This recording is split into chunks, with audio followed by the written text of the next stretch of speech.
Assalamualaikum warahmatullahi wabarakatuh. Siapakah yang tak mengenal nama Imam Al-Bukhari rahimahullah? Setiap muslimin dan khususnya para penuntut ilmu tentu sudah tidak asing dengan nama besarnya. Sebagai pembawa hadis-hadis sahih dari Rasulullah SAW, Imam Bukhari seperti permata di dalam agama Islam. Beliau adalah anugerah yang Allah Subhanahu wa Ta'ala berikan untuk umat ini.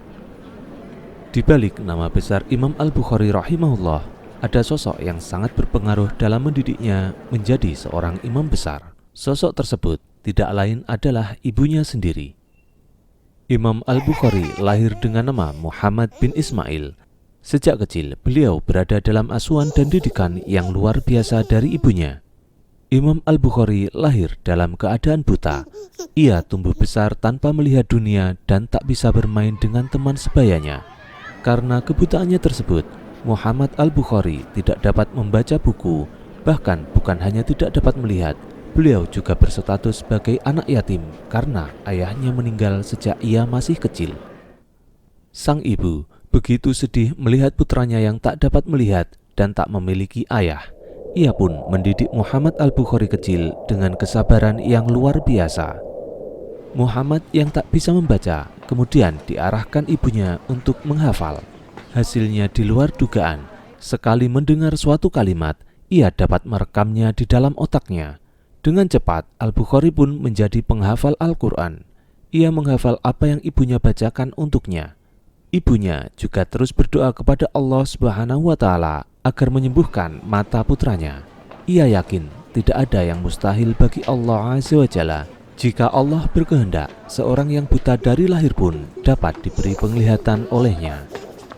Sang ibu terus berdoa siang dan malam. Ia terus berdoa dan berdoa tanpa lelah dalam setiap kesempatan. Ia mendoakan Muhammad Al-Bukhari selama bertahun-tahun lamanya agar Allah memberikan penglihatan kepada sang putra tercinta. Hingga pada suatu malam, saat Al-Bukhari memasuki usia 10 tahun, sang ibunda mendapat mimpi yang menakjubkan. Di dalam mimpinya, ia bertemu dengan Khalilullah Nabi Ibrahim alaihissalam. Beliau berkata kepada ibunda Al-Bukhari, "Wahai wanita, Allah telah mengembalikan penglihatan kepada anakmu karena engkau telah banyak menangis, yakni banyak berdoa." Sang ibunda sangat bergembira. Begitu bangun di pagi hari, segera dilihatnya sang putra tercinta. Ternyata benar, Allah Subhanahu wa Ta'ala telah menyembuhkan kedua mata Muhammad Al-Bukhari. Allah Azza wa Jalla mengijabah doa yang tak pernah henti dan tak pernah putus asa. Ia pun sangat bersyukur kepada Allah Subhanahu wa Ta'ala. Singkat cerita, Muhammad Al-Bukhari kemudian mulai belajar menulis dan membaca. Meski matanya sudah bisa melihat, ternyata kemampuan menghafalnya tak ada yang berubah. Karena itulah, ia mulai menghafal kitab-kitab yang ia baca. Hanya dengan sekali baca, ia langsung menghafal seluruh isi buku dengan sempurna tanpa ada kata yang tertinggal. Sejak itu pula, yakni ketika ia sudah bisa melihat, sang ibunda mengenalkan Muhammad Al-Bukhari pada ulama-ulama setempat. Ia pula kemudian memasukkannya ke madrasah. Saat itulah Al-Bukhari mulai tertarik pada hadis-hadis Rasulullah SAW dan menghafalnya. Pengalaman kecilnya itu diceritakan sendiri oleh Imam Al-Bukhari. "Aku diberi ilham untuk menghafal hadis sejak aku masih berada di madrasah. Saat itu usiaku sekitar 10 tahun. Hingga aku keluar dari madrasah itu, aku mulai belajar kepada ad-dakhili dan ulama lainnya." Al-Bukhari sempat diejek teman-temannya karena ia baru menghafal 2 buah hadis. Siapa sangka ia kemudian menjadi orang yang paling banyak menghafal dan mengumpulkan as-sunnah. Imam Al-Bukhari mengisahkan, "Aku pernah belajar kepada para fuqaha, orang-orang yang ahli dalam bidang fikih. Saat itu aku masih kanak-kanak. Jika aku datang menghadiri majelis mereka, aku malu mengucapkan salam kepada mereka. Salah seorang dari mereka bertanya kepadaku, 'Berapa banyak hadis yang telah engkau tulis?' Aku menjawab, 2 hadis. Orang-orang yang hadir pun tertawa. Lalu salah seorang syekh berkata, 'Janganlah kalian mentertawakannya. Bisa jadi suatu saat nanti justru dia yang mentertawakan kalian. Subhanallah. Meski Muhammad Al-Bukhari telah belajar di bawah bimbingan ulama, sang ibu tetap mengambil peran dalam mendidiknya menjadi manusia yang berakhlak mulia. Dengannya, Al-Bukhari tumbuh menjadi remaja yang tak hanya faqih dalam agama, namun juga berakhlakul karimah dan sangat giat beribadah serta beramal soleh. Ia juga tidak pernah sombong meski bakat menghafalnya luar biasa. Para gurunya sangat memahami bakat yang dimiliki Al-Bukhari. Di usia 17 tahun, salah seorang gurunya yang bernama Muhammad bin Salam Al-Bikandi mempercayakan Al-Bukhari untuk mengoreksi tulisan-tulisannya. Saat itu, Imam Bukhari memang sudah banyak menghafal kitab-kitab ulama. Bahkan sejak Al-Bukhari masih remaja, sudah nampak benih-benih ulama dari dirinya.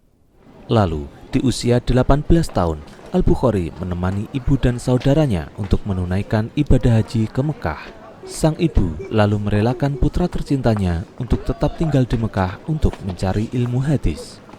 Ia tahu betul bakat dan kemampuan Al-Bukhari yang luar biasa. Karena itulah ia menyuruh putranya mencari ilmu langsung di negeri Rasulullah SAW. Singkat cerita, dimulailah perjalanan Al-Bukhari dalam mengumpulkan hadis-hadis sahih. Bukan perjalanan singkat dan bukan hal yang mudah untuk mengumpulkannya. Imam Al-Bukhari pernah berkata, "Aku menghafal 100.000 hadis sahih dan 200.000 hadis yang tidak sahih." Hadis-hadis sahih lalu beliau kumpulkan dalam sebuah kitab fenomenal sepanjang masa dan kitab rujukan ulama ilmu hadis. Bahkan kitabnya disebut sebagai nomor 2 setelah Al-Quran. Kitab itu dikenal dengan Sahih Al-Bukhari. Seakan beliau adalah bagian dari rencana Allah Subhanahu wa Ta'ala dalam menjaga syariat Islam. Imam Al-Bukhari rahimahullah memiliki hafalan yang luar biasa. Banyak kisah yang menceritakan tentang kuatnya hafalan beliau. Bahkan banyak ulama yang secara tegas menyanjung kecerdasan dan hafalan beliau. Suatu hari, ketika Al-Bukhari rahimahullah datang ke Baghdad, para ulama hadis yang berada di sana mendengar kedatangannya dan ingin menguji kekuatan hafalannya. Mereka pun mempersiapkan 100 buah hadis yang telah dibolak-balikkan isi hadis dan sanadnya. Matan yang satu ditukar dengan matan yang lain, sanad yang satu ditukar dengan sanad yang lain. Kemudian 100 hadis ini dibagi kepada 10 orang yang masing-masing bertugas menanyakan 10 hadis yang berbeda kepada Imam Bukhari.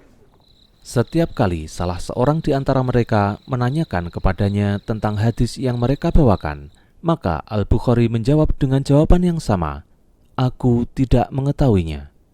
Setelah 10 orang ini selesai, maka Al-Bukhari berkata kepada 10 orang tersebut satu persatu, "Adapun hadis yang kamu bawakan bunyinya demikian, namun hadis yang benar adalah demikian." Hal itu beliau lakukan kepada 10 orang tersebut. Semua sanad dan matan hadis beliau kembalikan kepada tempatnya masing-masing, dan beliau mampu mengulangi hadis yang telah dibolak-balikkan itu hanya dengan sekali dengar. Sehingga para ulama pun mengakui kehebatan hafalan Bukhari dan tingginya kedudukan beliau. Wallahu a'lam bishawab. Wassalamualaikum warahmatullahi wabarakatuh.